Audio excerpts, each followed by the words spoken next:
ಮೊದಲ ಫಿನಾಲೆಯ ಈ ವಾರ ತಾವು ಫೈನಲಿಸ್ಟ್ ಆಗಿ ಬಿಗ್ ಬಾಸ್ ಮನೆಯಲ್ಲಿ ತಮ್ಮ ಪ್ರಯಾಣ ಮುಂದುವರೆಸಲು ಇದು ಕಟ್ಟ ಕಡೆಯ ಅವಕಾಶ.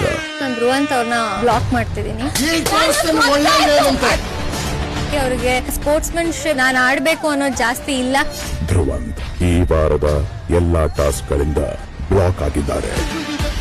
ಬಿಗ್ ಬಾಸ್ ಇಂದು ರಾತ್ರಿ 9:30ಕ್ಕೆ ಮೊದಲ ಫಿನಾಲೆಯ ಈ ವಾರ ತಾವು ಫೈನಲಿಸ್ಟ್ ಆಗಿ ಬಿಗ್ ಬಾಸ್ ಮನೆಯಲ್ಲಿ ತಮ್ಮ ಪ್ರಯಾಣ ಮುಂದುವರೆಸಲು ಇದು ಕಟ್ಟ ಕಡೆಯ ಅವಕಾಶ. ನಾನು ಧ್ರುವಂತ್ ಅವ್ರನ್ನ ಬ್ಲಾಕ್ ಮಾಡ್ತಿದ್ದೀನಿ. ಅವ್ರಿಗೆ ಸ್ಪೋರ್ಟ್ಸ್ಮನ್ಶಿಪ್ ನಾನು ಆಡ್ಬೇಕು ಅನ್ನೋದು ಜಾಸ್ತಿ ಇಲ್ಲ. ಧ್ರುವಂತ್ ಈ ವಾರದ ಎಲ್ಲಾ ಟಾಸ್ಕ್ ಗಳಿಂದ ಬ್ಲಾಕ್ ಆಗಿದ್ದಾರೆ. ಬಿಗ್ ಬಾಸ್ ಇಂದು ರಾತ್ರಿ 9:30